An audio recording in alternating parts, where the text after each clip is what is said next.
یہ دیکھو المستدرک علی الصحیحین للحاکم النیسابوری جزء ثالث، یہ حدیث ہے 4395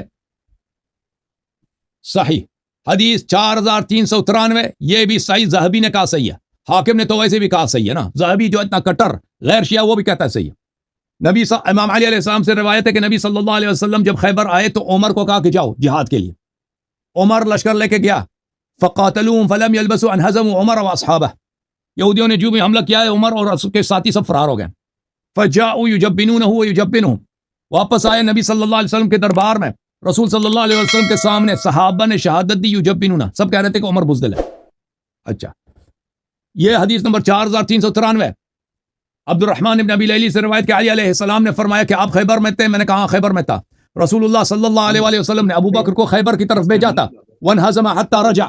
اور وہ بھی بھاگ کے واپس آیا تھا، تو ابو بکر عمر دونوں خیبر میں بھاگے تھے، فرار ہوئے تھے، یہ کہتے ہیں وہ وہاں پہ تھے، ہم بھی مانتے ہیں تھے، دیکھیں ایک کیمپ تھا نا، کیمپ نبی صلی اللہ علیہ وسلم کا دور تھا خیبر سے، میدان جنگ جو ہے کیمپ اور ان کے قلعے کے درمیان تھی، یہ میدان جنگ سے بھاگتے تھے، ان کے اپنی کتابوں میں موجود ہے۔ اچھا، یہ میں تیسری حدیث پڑھوں گا اس کے بعد ختم، یہ قرآن کی آیت ہے، اعوذ باللہ من الشیطان الرجیم، سورہ آل عمران میں آیت نمبر 153 ہے، اذ تصعدون ولا تلون على احد والرسول يدعوكم في اخراكم صلی اللہ علیہ وسلم، اے مسلمانوں یاد کرو اس زمانے کو کہ تم پہاڑی پہ چڑھ رہے تھے، پہاڑی پہ چڑھ رہے تھے اور کسی کی طرف آپ پلٹ کے نہیں دیکھ رہے تھے، اور رسول صلی اللہ علیہ وسلم آپ کو پیچھے سے پکار رہے تھے۔ یہ جامع البیان تاویل القرآن ہے، جزء ثالث، یہاں پر صفحہ نمبر 176،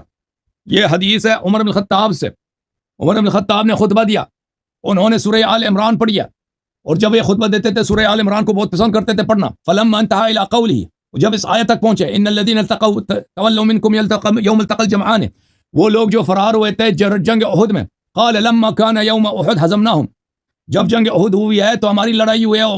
مشرکین کے ساتھ، شروع میں مشرکین کو شکست ہوئی تھی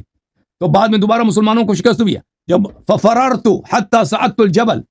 تو میں وہاں سے میدان جنگ احد سے فرار ہو گیا اور میں پہاڑی پہ دوڑتا گیا، فلقد رأيتني انظر كأنني اروى، اور میں نے دیکھا کہ میں اس طرح اچل رہا ہوں،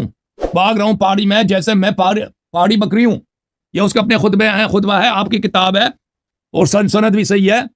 ابن جریر طبری کی کتاب میں، اور ابن تیمیہ کا قول ہے کہ اس کی ساری روایات صحیح ہیں۔ تو پتہ یہ چلا میرے محترم ناظرین کہ اللہ تعالیٰ نے مسلمانوں کو ایسے بے عزت کیا صحابہ کو، کہ یاد کرو کہ پہاڑی پہ چڑھ رہے تھے، کسی پہ توجہ نہیں دے رہے تھے، اور رسول صلی اللہ علیہ وسلم زندہ تھے، پیچھے سے پکار رہے تھے کہ واپس آ جاؤ جہاد کرو، ٹھیک ہے نا، جنگ سے مت بھاگو، اور ان کو اتنی شرم نہیں تھی، پیغمبر صلی اللہ علیہ وآلہ وسلم پیچھے سے پکار رہے ہیں، یہ خود کہہ رہا ہے کہ میں بھاگ رہا تھا اور میں پہاڑی بکری کی طرح اس پہ چڑھ رہا تھا۔